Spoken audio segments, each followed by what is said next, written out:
నమస్కారం సామాన్యుడు న్యూస్ కి స్వాగతం. ఎన్డీఏ కూటమి ప్రభుత్వం ఏర్పాటై ఏడాది పూర్తయిన సందర్భంగా తల్లికి వందనం పథకాన్ని అమలు చేయాలని సర్కారు నిర్ణయించింది. ఇందులో భాగంగా విద్యాశాఖ మంత్రి నారా లోకేష్ కు తల్లికి వందనం జీవోను సీఎం చంద్రబాబు అందజేశారు. ఏడాది కూటమి ప్రభుత్వ పాలనపై మంత్రి లోకేష్ తో కలిసి ముఖ్యమంత్రి మీడియా సమావేశం నిర్వహించారు. ఈ సందర్భంగా సీఎం మాట్లాడుతూ సూపర్ 6 లో అతి కీలకం తల్లికి వందనం అని అన్నారు. ఒకరికి ఇచ్చి మిగిలిన వాళ్లకి ఇవ్వకపోవడం కరెక్ట్ కాదని భావించామని, అందుకే ఎంతమంది పిల్లలు ఉంటే అంతమందికి ఇవ్వాలని నిర్ణయించామని చెప్పారు. గత ప్రభుత్వం సుమారు 42 లక్షల మందికి అమ్మఒడి ఇచ్చిందన్నారు. కూటమి ప్రభుత్వం సుమారు 67 లక్షల మందికి తల్లికి వందనం ఇస్తున్నామని తెలియజేశారు. ఎన్డీఏకి 2 కళ్ళు, ఈ 2 కూడా సమాంతరంగా ప్యారలల్ గా ముందుకు తీసుకెళ్తామని చాలా స్పష్టంగా హామీ ఇచ్చాం. అదే సమయంలో సంపద సృష్టిస్తాం, ఆదాయాన్ని పెంచుతాం, పెంచిన ఆదాయాన్ని అభివృద్ధికి సంక్షేమానికి రెంటికి బ్యాలెన్స్ చేసుకుంటూ ఎక్కడ కూడా ఎలాంటి ఇబ్బంది లేకుండా ఈ కార్యక్రమాలు ముందుకు తీసుకుపోతామని చెప్పాం. నాకు వేరే ఆప్షన్ లేదు. ఇన్ని సంవత్సరాలు ప్రజలు ఆదరించారు, ఆశీర్వదించారు. కష్టాలకు వచ్చినప్పుడు కాడుబడేయడమో పారిపోవడం కరెక్ట్ కాదు. ఎంత కష్టమైనా చేస్తామనే విధంగా ఆ రోజు చెప్పాను, ఆ డైరెక్షన్ లో ముందుకు పోయాను. మేము ఆ రోజు సూపర్ 6 చెప్పాం. ఎన్నికల మేనిఫెస్టో చాలా విషయాలున్నాయి. సూపర్ 6 మేజర్ గా హైలైట్ చేశాం. ఆ సూపర్ 6 లో అతి కీలకం తల్లికి వందనం. ఆ తల్లికి వందనం ఆ రోజు మేము చెప్పింది చాలా స్పష్టంగా, ఒక ఇంట్లో 2 పిల్లలుంటే ఒకరికే డబ్బులిచ్చి ఒకరికి ఇవ్వకుండా చేస్తే, ఒకరిని ఆ తల్లి చదివిస్తే లేకుంటే అన్ని విషయాలు చూసుకుంటే అది మంచిది కాదు. ఎంతమంది పిల్లలుంటే అంతమంది పిల్లలకి తల్లికి వందనం వర్తింపజేస్తామని చాలా స్పష్టంగా చెప్పాం. బాబాయిని చంపి ఆనాటి ముఖ్యమంత్రి నేనే, నా చేతిలో కత్తి పెట్టే ధైర్యం వచ్చిందంటే నేరస్తులకి, కెన్ యు ఇమాజిన్? దాన్ని నమ్మించడానికి సాక్షి, పేపరు, టీవీ పెట్టుకుని పదే నమ్మించి సానుభూతి సంపాదించినది కూడా చూశారు కదా మీరు. Are the fit in politics? ఏంటి మన తెనాలి? ఎవరు వాడు? Rowdy sheeter. ఎవరు వాడు? గంజాయి బ్యాచ్. వెళ్తావా? మీరు వెళ్తారా?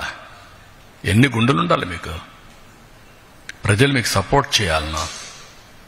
ఇంకొక పక్క నిన్న మహిళలను దుర్భాషలాడిన వారిని చెప్పులతో కొట్టకుండా పాలాభిషేకాలు చేస్తారా అని ఉపసభాపతి రఘురామకృష్ణంరాజు వ్యాఖ్యానించారు. సజ్జల రామకృష్ణారెడ్డి మహిళలను సంకర జాతి అని మాట్లాడారని ఆగ్రహం వ్యక్తం చేశారు. ప్రకాశం జిల్లా పొదిలిలో వైసీపీ కార్యకర్తలు పోలీసులపై దాడి చేశారంటే వారిని ఏమానాలని ప్రశ్నించారు. మహిళలపై దాడి చేసిన వారిపై ప్రభుత్వం చట్టపరమైన చర్యలు తీసుకోవాలని కోరారు. గత ఎన్నికల్లో వైసీపీకి ప్రజలు గట్టిగా బుద్ధి చెప్పినా వారి పద్ధతి మారలేదన్నారు. హైకోర్టులో బెయిల్ వస్తుందని తాను అనుకోవడం లేదని ఉపసభాపతి అభిప్రాయం వ్యక్తం చేశారు. ఒక వ్యక్తి మీడియాతో మాట్లాడితే సాక్షి సంబంధం ఏమిటని అంటున్నారని, గతంలో తాను మాట్లాడితే 2 ఛానళ్ల యాజమాన్యంపై కేసులు ఎందుకు పెట్టారని ప్రశ్నించారు. దారుణంగా దుర్భాషలాడి సాక్షి మీడియాలో, ఆ తర్వాత మరి సజ్జల రామకృష్ణారెడ్డి గారు మరి సంకర జాతువులు అన్నాడు ఆయన. వీళ్ళేమో ముందు మీడియాలో ఇకిలించుకుంటూ సకిలించుకుంటూ మరి అతను మరి అలా మాట్లాడటం డెఫినెట్ గా మహిళల ఫీలింగ్స్ హర్ట్ అని, మనోభావాలు దెబ్బతిన్నాయి. మరి మనోభావాలు దెబ్బతీయటం అనుకున్న పార్టీ నాయకుడు వచ్చినప్పుడు శాంతియుతంగా నిరసన తెలియజేయటం గాంధీజీ నేర్పిన సిద్ధాంతం. మరి గాంధీవాదంతో వాళ్ళ నిరసన తెలియజేస్తే మరి వైసీపీ వాళ్ళు వాళ్ళ ఒరిజినల్ పోకడనే చూపెడుతూ మరి వాళ్ళ దాష్టికాలు ఈ మహిళల మీద చేయటం అనేది ప్రతి ఒక్కరూ ఖండించవలసిన విషయం. పోలీసులను కూడా గాయపరిచారంటే మరి ఇది చిన్న విషయం కాదు. మరి తప్పకుండా ఆ దాడి చేసిన వాళ్ళ మీద మరి ప్రభుత్వం తగు చర్యలు తీసుకుంటుందని నేను అనుకుంటున్నాను. సంవత్సరం మీద 10 రోజులే గడిచింది. మరి వాళ్ళకి దారుణంగా బుద్ధి చెప్పి మరి అయినప్పటికీ బుద్ధి రాకపోవటం దురదృష్టం. వారికి బుద్ధిని ప్రసాదించాలని చెప్పి భగవంతుని ప్రార్థించడం తప్ప మనం అంతకన్నా చేయగలిగింది ఏమీ లేదు. వైసీపీ పాలనలో తీవ్ర నిర్లక్ష్యానికి గురైన శ్రీశైలం గోరకల్లు ప్రాజెక్టులకు శాశ్వత ప్రతిపాదికన మరమ్మతులు చేసి కాపాడుకుంటామని మంత్రి నిమ్మల రామానాయుడు తెలిపారు. నంద్యాల జిల్లా పాణ్యం మండలంలోని గోరుకల్లు ప్రాజెక్టును ఆయన పరిశీలించారు. గత ప్రభుత్వం గోరుకల్లు ప్రాజెక్టుకు ₹1 ఇవ్వలేదని ఆవేదన వ్యక్తం చేశారు. కూటమి ప్రభుత్వం ఇప్పటికే 3.5 కోట్లు విడుదల చేసిందని, త్వరలో 58 కోట్లతో పనులు చేపడతామన్నారు. శ్రీశైలం ప్రాజెక్టుకు ఫ్లాన్స్ పూల్ ను శాశ్వత ప్రతిపాదికన మరమ్మతులు పూర్తి చేస్తామని వివరించారు. జగన్మోహన్ రెడ్డి గారి సొంత నియోజకవర్గం పులివెందులకు నీళ్లు ఇచ్చేటువంటి చిత్రావతి బ్యాలెన్సింగ్ రిజర్వాయర్ కూడా నీళ్లు పోవాలన్నా గోరకల్లు నుంచే పోవాలి.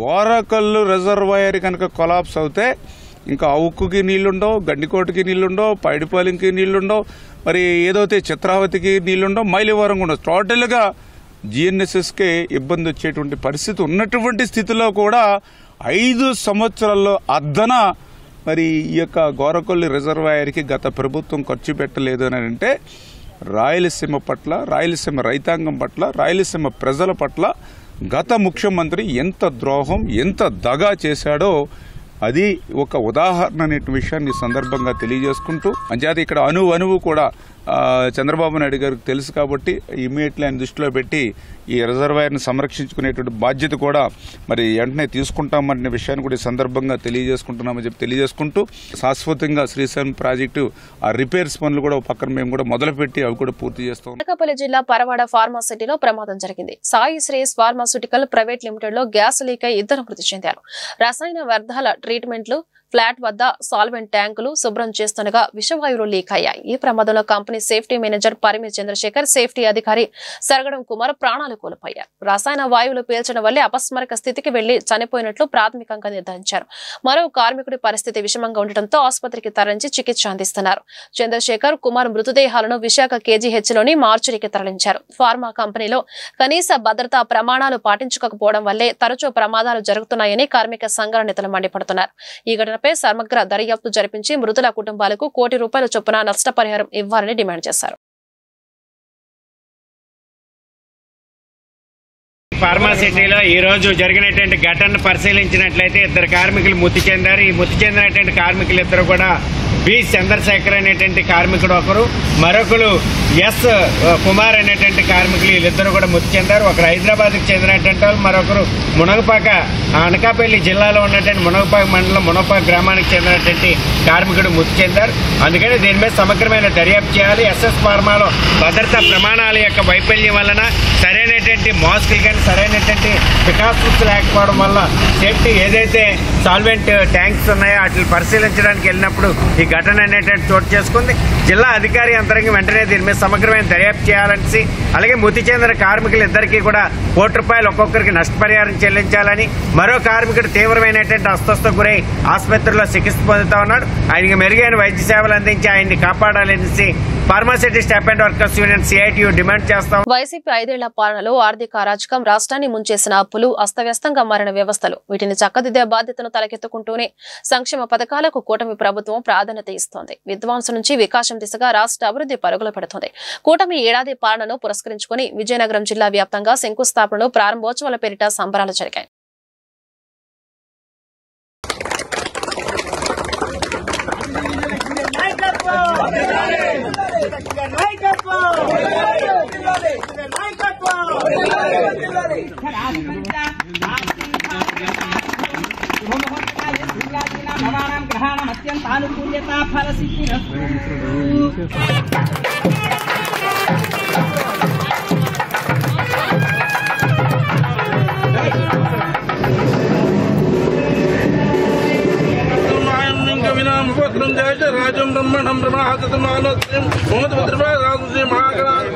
గత పాలకులు పూర్తిగా అభివృద్ధిని నిర్వీర్యం చేశారు.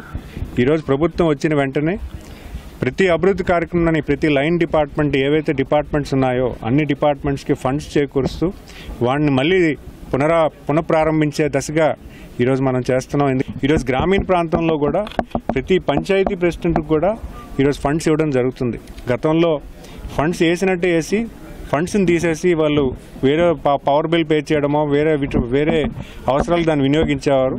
ఖచ్చితంగా అభివృద్ధి, సంక్షేమం 2 కళ్ళు కింద భావించి ఈరోజు ప్రభుత్వం నడుస్తున్న తరుణంలో ఈ సంవత్సర వ్యవధిలో చేసినటువంటి ప్రతి అభివృద్ధి కార్యక్రమం కూడా ఒక ఇనాగ్రల్ ఫంక్షన్లా చేసి యావత్ ప్రజానికానికి తెలియజేయమని మాకు గౌరవ ముఖ్యమంత్రి వారు తెలియజేశారు. ఉమ్మడి అనంతపురం జిల్లాలో నేర ఘటనల బాధ్యులపై కఠిన చర్యలు తీసుకుంటామని రాష్ట్ర మహిళా కమిషన్ తెలిపింది.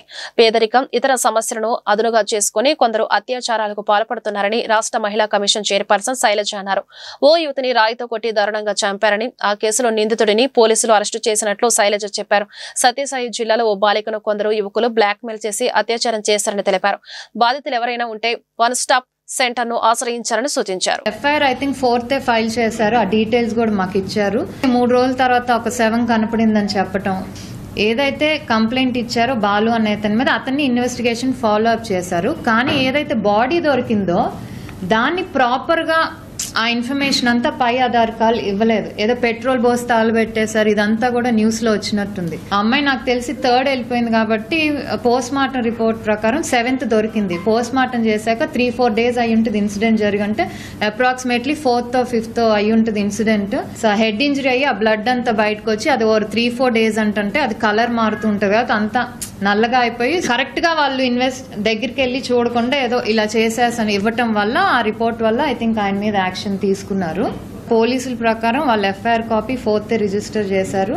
వెంటనే అక్యూజ్డ్ ను కూడా వాళ్ళు రిమాండ్ పంపించారు. అదొచ్చి తన్మయి ఇష్యూలో సత్యసాయి జిల్లాలో ఏదైతే మైనర్ తన మీద జరిగిందో ఫస్ట్ ఒకడు లొంగ తీసుకుంటూ ఉన్నాడు. తర్వాత వన్స్ ఆ వీడియో ఏదైతే బయటకు వెళ్ళిందో ఇంకా వరుసగా అతని ఫ్రెండ్స్ వీళ్ళందరూ కూడా ఆ అమ్మాయిని టార్గెట్ చేయటం, నువ్వేమన్నా బయటికి చెప్తే ఈ వీడియోస్ అన్ని బయట పెడతాం అంటంతో దాదాపు ఆల్మోస్ట్ 15 మెంబర్స్. ఇమాజిన్ ఆ అమ్మాయి ఎంత మెంటల్ ట్రామా అనుభవించిందో 2 years నుంచి. ఆ అమ్మాయి తల్లికి చెప్పుకోలేదు, బయటికి చెప్పాలంటే భయం. ప్రెగ్నెన్సీ పాజిటివ్ అని తెలిస్తే ఏదైతే ఇన్వాల్వ్ అయి ఉన్నారో వాళ్ళకి తెలిసి ఆ తల్లి కూతుర్ని బంధించి ఒక రూమ్ లో లాక్ చేస్తే చుట్టుపక్కల వాళ్ళు వెళ్ళి పోలీస్ స్టేషన్ లో కంప్లైంట్ ఇచ్చారు. వీళ్ళు ఎక్కడ ఏ ఇష్యూ జరిగినా మీ వెంటనే స్క్రోలింగ్ వచ్చినా లేకపోతే పోలీస్ స్టేషన్ నుంచి వాళ్ళకి ఇన్ఫర్మేషన్ ఇచ్చినా లేకపోతే డైరెక్ట్ ఎవరైతే బాధితులు ఉన్నారో వాళ్ళు వచ్చి 1 స్టాప్ సెంటర్స్ లో కంప్లైంట్ చేసినా కూడా వాళ్ళు వాళ్ళ దగ్గరికి వెళ్ళి ప్రొటెక్షన్ దగ్గర నుంచి కానివ్వండి వాళ్ళని వాళ్ళ దగ్గరికి తీసుకొని అవసరం అయితే అమ్మాయికి థ్రెట్ ఉంటే పోలీస్ ప్రొటెక్షన్ ఇవ్వటం లేకపోతే హోమ్స్ కి పంపించటం ఇవన్నీ కూడా చేస్తున్నారు. ఈ అవేర్నెస్ అనేది ముందు ఆడపిల్లలకి తెలియాలి. బీజేపీ జిల్లా అధ్యక్షులు చెరుకూరి తిరుపతిరావు అధ్యక్షతన స్థానిక గొట్టిపాటి కళ్యాణ మండపం నందు వికసిత భారత అమృతకాలం సేవా సుపరిపాలన 11 సంవత్సరాల అభివృద్ధిపై మీడియా సమావేశం నిర్వహించారు. ఈ కార్యక్రమానికి ముఖ్య అతిథిగా ఆరోగ్య కుటుంబ సంక్షేమ మరియు వైద్య విద్యా శాఖ మంత్రి వై సత్యకుమార్ యాదవ్ అతిథిగా బీజేపీ రాష్ట్ర ఉపాధ్యక్షులు విష్ణువర్ధన్ రెడ్డి హాజరయ్యారు. ఈ సందర్భంగా సత్యకుమార్ మాట్లాడుతూ భారతదేశంలో అనేక అభివృద్ధి కార్యక్రమాలు 11 సంవత్సరాలుగా ప్రజారంజక పాలన అమృత కాలంగా దేశ చరిత్రలో చిరస్థాయిగా సువర్ణ అక్షరాలతో నిలిచిపోయిందని అన్నారు. మోడీ 11 సంవత్సరాల పాలనలో దేశ ప్రజలలో పరివర్తన మార్పు నమ్మకానికి ప్రతిరూపంగా పాలన బీజేపీకి సాధ్యమని అన్నారు. సమాజాన్ని కులమతాలకు అతీతంగా అత్యుధ్యాయ కిందగా పేదల అభివృద్ధి పథకాలతో 27 కోట్ల పేదల దారిద్ర్య రేఖ నుంచి బయటకు తెచ్చిన ఘనత కేంద్ర ప్రభుత్వానిదేనన్నారు. నాణ్యమైన వైద్యం కోసం ఆయుష్, మహిళలకు ఉజ్వల పథకం, వ్యవసాయానికి పెద్దపీట వేసి లక్షల కోట్ల నిధిని ఏర్పాటు చేసిన ఘనత ప్రధానమంత్రి నరేంద్ర మోడీకే దక్కుతుందన్నారు. వ్యవసాయ రంగంలో ఎగుమతులు దిగుమతులపై ప్రత్యేక దృష్టి సారించారని చెప్పారు. 9,60,00,000 ఉచిత గ్యాస్ సిలిండర్లు మహిళలకు అందించారని చెప్పారు. ముద్రా లోన్స్ పేరిట మహిళా సాధికారత కేంద్ర ప్రభుత్వం సాధించారని తెలిపారు. బీజేపీ, జనసేన, టీడీపీ కూటమి కలిసి అభివృద్ధి పథకాలు ప్రజలకు అందిస్తున్నారని తెలిపారు. ఈ సమావేశంలో బీజేపీ రాష్ట్ర అధికార ప్రతినిధి Valluru Jayaprakash Narayana, tobacco board chairman Yashwant, రాష్ట్ర కార్యవర్గ సభ్యురాలు ఎడ్లపాటి స్వరూపారాణి, జిల్లా ఇన్ఛార్జు తమనంపూడి రామకృష్ణారెడ్డి, జిల్లా సంయోజక్ భీమినేని చంద్రశేఖర్ తదితరులు పాల్గొన్నారు. కుటుంబీకులు పెద్ద ఎత్తున లాభపడతారు.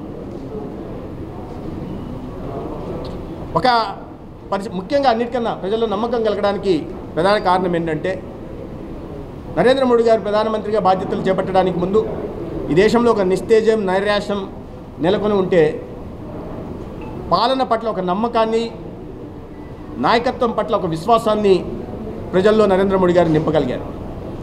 ఇవాళ నైరాశ్యం నుంచి ఒక ఆత్మనిర్భర్ భారత్ వైపు, ఒక నవ భారతం వైపు ఈ దేశాన్ని ప్రజల్ని భాగస్వాములు చేసుకుంటూ 145 కోట్ల ప్రజల్ని భాగస్వాములు చేసుకుంటూ ఇవాళ ముందుకు తీసుకెళ్లారు. ఏది సాధించలేం, మన వల్ల ఏమి కాదు అన్న స్థాయి నుంచి ఇవాళ ఏదైనా చేయగలం, మోడీ హైతో ముమ్కిన్ హై, మోడీ ఉంటే ఏదైనా సాధ్యమవుతుందనే భావన ఇవాళ దేశ ప్రజల్లో కలిగింది. దాని కారణంగానే మనం ఎవరు ఏ ప్రపంచంలో ఏ దేశం చేయలేని పనిని చంద్రమండలంలో దక్షిణ ధ్రువంలో శాటిలైట్ దించగలిగాం. సాంకేతిక పరంగా అనేక రకాలైన విజయాల్ని సాధించారు. 17కు పైగా పేటెంట్లు సాధించారు. ఇవాళ మనం యూపీఐలు కానీ మన టెక్నాలజీ వైపు ప్రపంచం కూడా విస్తుపోయి చూసేలాంటి పరిస్థితి ఇవాళ ఏ రకంగా వీటిని సాధిస్తున్నారు. జన్ధన్ యోజన పట్ల ప్రపంచ దేశాలు దీన్ని ఒక కేస్ స్టడీ లాగా చేసుకొని ముందుకెళ్తున్నామంటే ఈ టెక్నాలజీని అనుసంధానం చేసి ప్రజల జీవితాల్లో ఏ రకంగా మార్పు తెస్తున్నామనేది ఇవాళ ప్రపంచం చూస్తూ ఉంది. మరి ప్రజలు విశ్వాసం కలగడానికి మరొక కారణం ఏంటంటే అవినీతి కూపంలో విశాఖ ఉక్కు పరిశ్రమను ప్రైవేటీకరించేందుకు కేంద్రం కుట్రలు చేస్తుందని ఏఐటీసీ రాష్ట్ర ప్రధాన కార్యదర్శి రాధాకృష్ణమూర్తి ఆరోపించారు. ప్రైవేటీకరణకు వ్యతిరేకంగా గుంటూరు ప్రకాశం చౌక్ వద్ద గురువారం ఆందోళన చేపట్టారు. స్టీల్ ప్లాంట్ లో కార్మికులను తొలగించడం దుర్మార్గమన్నారు. విశాఖ ఉక్కు పరిశ్రమ ప్రైవేటీకరణ కాకుండా రాష్ట్ర ప్రభుత్వం కేంద్రంపై ఒత్తిడి తీసుకురావాలని డిమాండ్ చేశారు. ఈ కార్యక్రమంలో సిపిఐ నేత మేడ హనుమంతరావు, కోట మాలాద్రి, రావుల అంజిబాబు, అరుణ్ కుమార్ తదితరులు పాల్గొన్నారు. ప్రైవేటీకరణకు వ్యతిరేకంగా అలాగే విశాఖ ఉక్కు ఫ్యాక్టరీలో పనిచేస్తున్నటువంటి వేలాది మంది కార్మికుల్ని తొలగిస్తున్నటువంటి చర్యలకు వ్యతిరేకంగా ఈరోజు దేశవ్యాప్తంగా నిరసన ప్రదర్శనలు, ధర్నాలు చేయమని ఏఐటీసీ జాతీయ సమితి పిలుపునిచ్చింది. దానిలో భాగంగా ఈరోజు ఏఐటీసీ ఆధ్వర్యంలో ఈ కార్యక్రమం నిర్వహిస్తూ ఉన్నాం. విశాఖ ఉక్కు ఫ్యాక్టరీ ప్రైవేటీకరణ ప్రతిపాదనలు ఉపసంహరించాలని దాదాపు 1600 రోజుల నుంచి అక్కడ ఉన్నటువంటి కార్మికులు దీక్ష చేస్తూ ఉన్నారు. వేలాది మంది కార్మికులు ఆ దీక్షల్లో పాల్గొంటూ ఉన్నారు. అన్ని రాజకీయ పార్టీలు ఆ దీక్షలకు మద్దతును తెలియజేసినాయి. అప్పుడున్న పాలక పార్టీ, అప్పటి ప్రతిపక్ష పార్టీ, ఇప్పుడున్న పాలక పార్టీ, ఇప్పటి ప్రతిపక్ష పార్టీ, వీళ్ళందరూ కూడా విశాఖ ఉక్కు ఫ్యాక్టరీని ప్రైవేటీకరించే సమస్య లేదని చెప్తూ వచ్చారు. కానీ దురదృష్టం ఏంటంటే అధికారంలో ఉన్నంతసేపు ఒక మాట చెప్పి అధికారంలో బయటకు వచ్చిన తర్వాత మరొక మాట చెప్పే పాలకులు ఈరోజు ఈ విశాఖ ఉక్కు ఫ్యాక్టరీ ప్రైవేటీకరణ నిలువరించడంలో విఫలం అవుతూ ఉన్నారు. పైగా 11,400 కోట్ల రూపాయలు కేంద్ర ప్రభుత్వం ప్యాకేజీ ఇచ్చిందని చెప్పి అబద్ధం చెప్తున్నారు. ప్యాకేజీ ఇవ్వలేదు, అది అప్పుగా ఇచ్చారు. ప్లాంట్ ఆనాడు 32 మంది విద్యార్థుల బలిదానంతో యువకులు, రాజకీయ నాయకులు అందరూ ఆ రోజు ప్రారంభిస్తే ఆ రోజు నుంచి బీజేపీ ప్రభుత్వం అధికారం రానంతకాలం విశాఖ స్టీల్ ప్లాంట్ బ్రహ్మాండంగా పనిచేసింది. బీజేపీ ప్రభుత్వం అధికారంలోకి వచ్చిన తర్వాత విశాఖ స్టీల్ ప్లాంట్ మీద కన్నుపడి దక్షిణ కొరియాలో ఉన్న పోస్కో కంపెనీకి కారు సౌకగా అమ్మటం కోసం దాన్ని దశల వారీగా ప్రైవేటీకరణ దశలుగా మొదలుపెట్టారు. విశాఖ స్టీల్ ప్లాంట్ కోసం విశాఖ స్టీల్ ప్లాంట్ పరిరక్షణ పోరాట సమితి సుమారు 1600-1700 రోజుల నుంచి పోరాటం చేస్తూ ఉంటే బీజేపీ ప్రభుత్వానికి ఎక్కడ చెమ్ముకుంటున్నట్టు కూడా లేకుండా ఎలక్షన్ల ముందు పెద్ద హామీలు, కూటమి ప్రభుత్వం పెద్ద హామీలు ఇచ్చారు. అదేవిధంగా ఈ రాష్ట్రంలో ఉన్న తెలుగుదేశం, జనసేన, బీజేపీ నాయకులు కూడా మేము అధికారంలోకి వస్తే విశాఖ స్టీల్ ప్లాంట్ని పరీక్షిస్తామని చెప్పేసి ఆ రోజు పెద్ద హామీలు ఇచ్చే విశాఖ స్టీల్ ప్లాంట్లో ఆ ప్రాంతంలో అసెంబ్లీ ఉక్కు కర్మాగారాన్ని ప్రైవేటీకరణ చేయడాన్ని వ్యతిరేకిస్తూ తొలగించినటువంటి కాంట్రాక్ట్ కార్మికుల్ని విధులకు తీసుకోవాలని డిమాండ్ చేస్తూ ఈరోజు ఏఐటీయూసీ ఆధ్వర్యంలో దేశవ్యాప్తంగా కూడా అన్ని రాష్ట్రాల్లో, అన్ని జిల్లా హెడ్ క్వార్టర్లో ఈరోజు పెద్ద ఎత్తున ఆందోళన కార్యక్రమాలకి ఏఐటీయూసీ జాతీయ సమితి పిలుపునివ్వడం జరిగింది. దానిలో భాగంగా ఈరోజు ఏఐటీయూసీ గుంటూరు జిల్లా సమితి ఆధ్వర్యంలో ఈరోజు శంకరేశ్వర సెంటర్లో పెద్ద ఎత్తున నిరసన కార్యక్రమం నిర్వహిస్తూ ఉన్నాం. ఏదైతే ప్రభుత్వ రంగ సంస్థల్ని కాపాడవలసినటువంటి బాధ్యత ప్రభుత్వం పైన ఉండాల్సింది పోయి ఏదైతే విషసర్పం తన పిల్లల్ని తనే చంపుకున్నట్టుగా నరేంద్ర మోడీ ప్రభుత్వ రంగ సంస్థలన్నిటి కూడా ఒక్కొక్కటిగా ప్రైవేటీకరణ చేస్తూ ఉంది. దానిలో భాగంగానే విశాఖ ఉక్కు కర్మాగారాన్ని దశల వారీగా ప్రైవేటీకరణ చేస్తూ ఉన్నారు. దాన్ని ఏఐటీసీగా పెద్ద ఎత్తున వ్యతిరేకిస్తూ ఉన్నాం. దాన్ని విశాఖ ఉక్కు కర్మాగారాన్ని స్థాపించుకోవడం కోసం ఏ విధంగా అయితే ప్రాణత్యాగాలు చేసి నాడే 32 మంది విద్యార్థులు యువకులు ప్రాణత్యాగాలతో గుంటూరు నగరం రైలుపేటలోని బాలికల ప్రభుత్వ పాఠశాలలో సర్వేపల్లి రాధాకృష్ణ విద్యార్థి మిత్ర స్కూల్ కిట్లు పంపిణీ కార్యక్రమం జరిగింది. ఈ కార్యక్రమానికి ముఖ్య అతిథులుగా తూర్పు ఎమ్మెల్యే మహమ్మద్ నజీర్ అహ్మద్ హాజరై వారి చేతుల మీదుగా బాలికలకు కిట్లు అందజేశారు. ఈ సందర్భంగా ఎమ్మెల్యే మాట్లాడుతూ విద్యా రంగంపై మంత్రి లోకేష్ ప్రత్యేక దృష్టి కేటాయించారని, గతంలో ఎన్నడూ లేని విధంగా స్కూల్ ప్రారంభమైన రోజునే కిట్లను పంపిణీ చేయడం జరిగిందని తెలిపారు. విద్యార్థులకు కావలసిన మౌలిక వసతులను అన్ని ఏర్పాట్లు కూటమి ప్రభుత్వం చేస్తుందని చెప్పారు. విద్యార్థులు చక్కగా చదువుకొని ఉన్నత విద్యను అభ్యసించి మంచి ఉద్యోగాలు సాధించాలని కోరారు.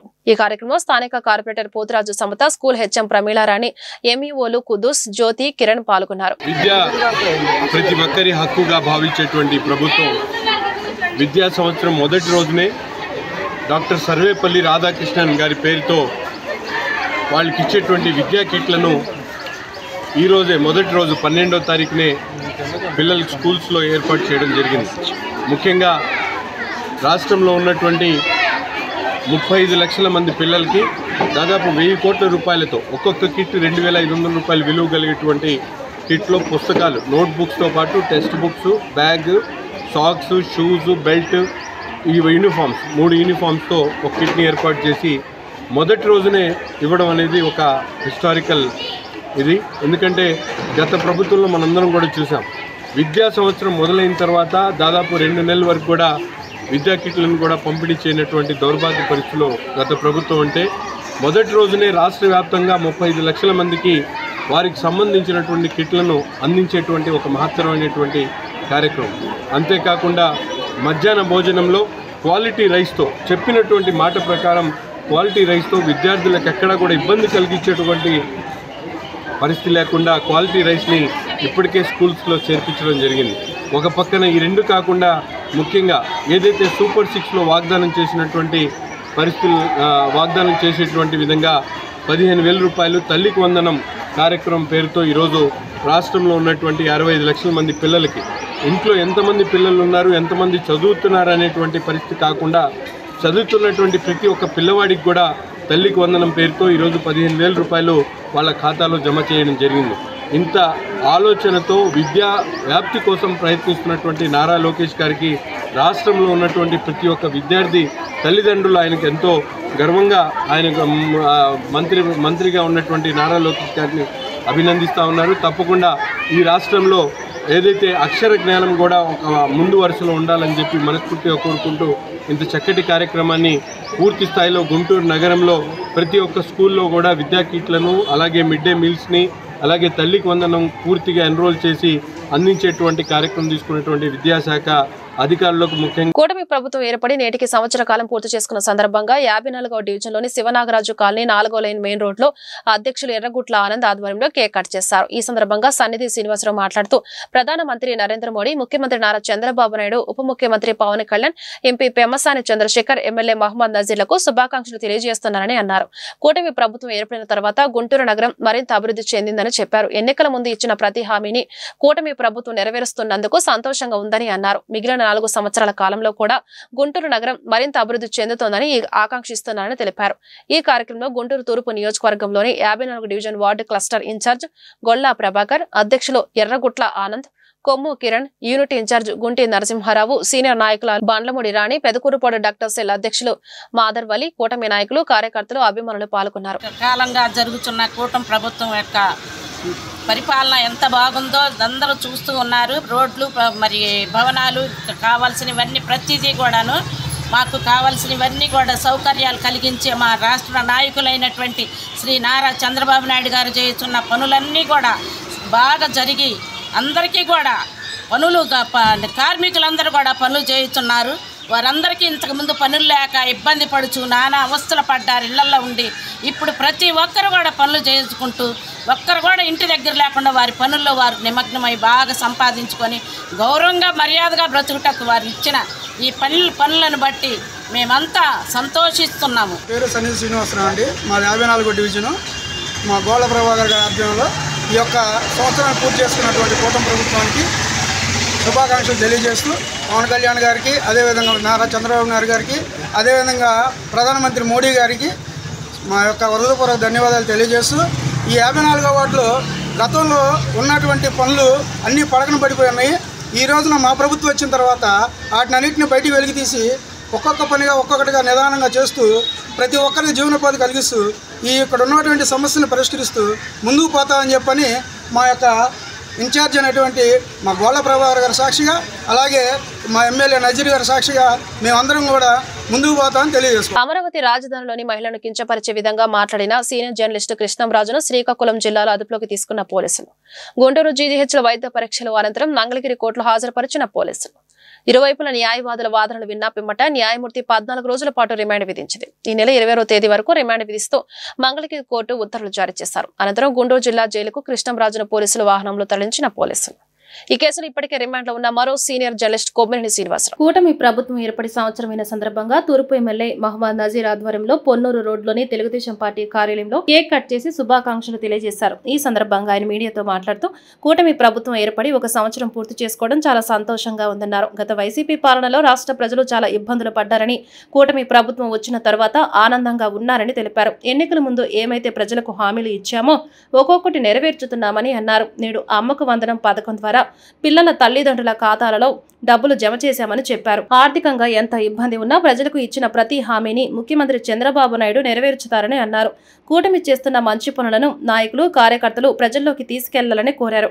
ఈ కార్యక్రమంలో Andhra Pradesh industrial development corporation chairman Degala Prabhakar, నగర mayor Kovelamudi Ravindra, deputy mayor Sheikh Sajila, కూటమి నాయకులు, కార్యకర్తలు, అభిమానులు పాల్గొన్నారు. ప్రభుత్వం ఏర్పడి సంవత్సర కాలం సందర్భంగా ఈరోజు ఇచ్చినటువంటి బాధ్యతను ప్రజలు ఏ నమ్మకంతో అయితే కూటమి ప్రభుత్వాన్ని ఎన్నుకున్నారో వాటిలో 90% పూర్తి చేసి పేద ప్రజలకు ఇచ్చినటువంటి సామాజిక పెన్షన్లు కానీ, దీపం పథకం కింద అందించేటువంటి గ్యాస్ సిలిండర్లు కానీ, తల్లికి వందనం పేరుతో ప్రతి ఒక్క పిల్లవాడికి కూడా స్కూలుకు పంపించేటువంటి బాధ్యత తీసుకున్నటువంటి నారా లోకేష్ గారి వాగ్దానం కానీ, అనేక ల్యాండ్ టైటిలింగ్ యాక్ట్ను పూర్తిగా ఎత్తేసేటువంటి కార్యక్రమం కానీ, పోలవరంని పూర్తి చేస్తామని చెప్పి గర్వంగా చెప్పినటువంటి మాటను కానీ, అమరావతిని పునర్నిర్మాణం చేస్తామని చెప్పినటువంటి విషయాన్ని కానీ ఈరోజు పూర్తి చేసుకున్నామని చెప్పి గర్వంగా చెప్పుకోవడానికి ఈ సందర్భాన్ని మీ అందరి ముందు పెట్టుకున్నాం. ముఖ్యంగా గుంటూరు తూర్పు నియోజకవర్గంలో కూడా గతంలో ఎప్పుడు కూడా జరగనటువంటి విధంగా పెద్ద ఎత్తున అభివృద్ధి కార్యక్రమాలు కూడా తీసుకోవడం జరుగుతూ ఉంది. దాదాపు 23 కోట్ల రూపాయలతో కార్పొరేషన్కి సంబంధించినటువంటి లైట్ల దగ్గర నుంచి, డ్రైన్ల దగ్గర నుంచి, రోడ్ల దగ్గర నుండి అభివృద్ధి చేసేటువంటి ఆలోచనతో పాటు గత 5 సంవత్సరాల్లో ₹1 కూడా నిధులు ఇవ్వకుండా బ్రహ్మానంద రెడ్డి స్టేడియాన్ని పక్కన పడేస్తే ఈరోజు దాదాపు 90 లక్షల రూపాయలతో ప్రహరీ కూడాను దానికి కావాల్సినటువంటి అభివృద్ధి కార్యక్రమాలని ముందు పెట్టడమే కాకుండా పూర్తి స్థాయిలో 100 కోట్ల రూపాయలతో అభివృద్ధి చేయడానికి డిపిఆర్ని కూడా రెడీ చేయడం జరుగుతుంది. అంతేకాకుండా ముఖ్యంగా అనేక విషయాల్లో గవర్నమెంట్ హాస్పిటల్కి సంబంధించి గతంలో ఎప్పుడు లేనటువంటి విధంగా ఒక కొత్త ఒరవడితో కార్పొరేట్ సోషల్ రెస్పాన్సిబిలిటీ ద్వారా 30 కోట్ల రూపాయలు ఈరోజు ప్రభుత్వ ఆసుపత్రికి తీసుకొని వచ్చి ఒక పక్కన ట్రామా కేర్ సెంటర్తో పాటు జిమ్ఖానా ఏదో మాతా శిశువు కేంద్రంతో పాటు ఇంకో పక్కన తులసి రామచంద్రబాబు గారి సహకారంతో సర్వీస్ బ్లాక్ను పూర్తిగా నిర్మించేటువంటి కార్యక్రమం, 17 ఓపీ సెంటర్లతో పాటు 40 కంప్యూటర్లు, అలాగే 80 ఏసీలు, ఈ విధంగా ఎప్పుడు గతంలో కూడా కనీ విని ఎరగని రీతిలో ఈరోజు కార్పొరేట్ సోషల్ రెస్పాన్సిబిలిటీ ద్వారా నిధులు తీసుకొని రావడం కాకుండా నాట్కో సెంటర్కి అవసరమైనటువంటి 100 పడకల ఆసుపత్రిని నిర్మించేటువంటి కార్యక్రమం. గతంలో ముఖ్యంగా అతి ముఖ్యమైనటువంటి విషయం, ముఖ్యమంత్రి గారి సహాయం ద్వారా 8 నెలల్లోనే 2.5 కోట్ల రూపాయలు పేద ప్రజల ఆరోగ్యాన్ని కాపాడడానికి ఈ నియోజకవర్గంలో ఖర్చు పెట్టడం. వార్తలు ఇంతటితో సమాప్తం. నమస్కారం.